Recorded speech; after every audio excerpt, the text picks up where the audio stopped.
ग्रामीण अर्थव्यवस्थेमध्ये महिलांची बचत गटाचा जर नीट उत्तम वापर आपण करून घेतला तर ती अर्थव्यवस्था आणखी प्रगत विकसनशील होऊ शकते आणि कुटुंबाला त्याचा आधार होऊ शकते. या संदर्भात आपलं काय विजन आहे?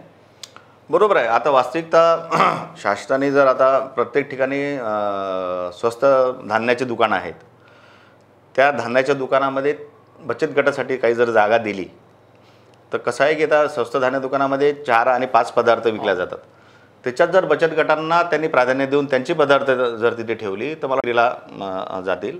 आणि या बचत गटाचे जे पदार्थ असतात ते पारंपरिक पदार्थ आहेत, त्याला काही फार खर्च लागत नाही.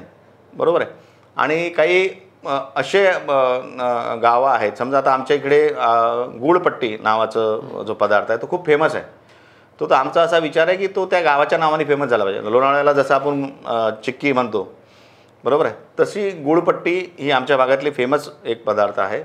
तो कसा आपल्याला मार्केटपर्यंत आणता येईल त्यासाठी आम्ही प्रयत्न करतो आहे. त्याची ब्रँडिंग होणं गरजेची आहे, कारण की शेवटी ब्रँडिंगशिवाय काही नाही. माल म्हणजे एखादी वस्तू माझ्या नावाने विकणे आणि एखाद्या टाटा आणि गोदरेजच्या नावाने विकणे ह्याच्यात खूप फरक आहे. तर ब्रँड क्रिएट व्हायला वेळ लागतो. आणि साधारणतः तिथे आता आम्ही काय करतो की शिक्षक संघटना असतील किंवा अजून कर्मचारी संघटना असतील यांना आम्ही प्रयत्न करतो की बाबा जेव्हा दिवाळी असेल किंवा आपले जे पारंपरिक सण आहेत त्यावेळेस त्यांना एक ऑर्डर दिली पाहिजे. आणि ती ऑर्डर जर त्यांनी दिली तर त्या बचत गटांना तिथेच लोकल मार्केट उपलब्ध होतं. तसा एक दिवाळीला आम्ही प्रयत्न केला, त्याच्यात आम्ही थोडंफार यशस्वी पण झालो.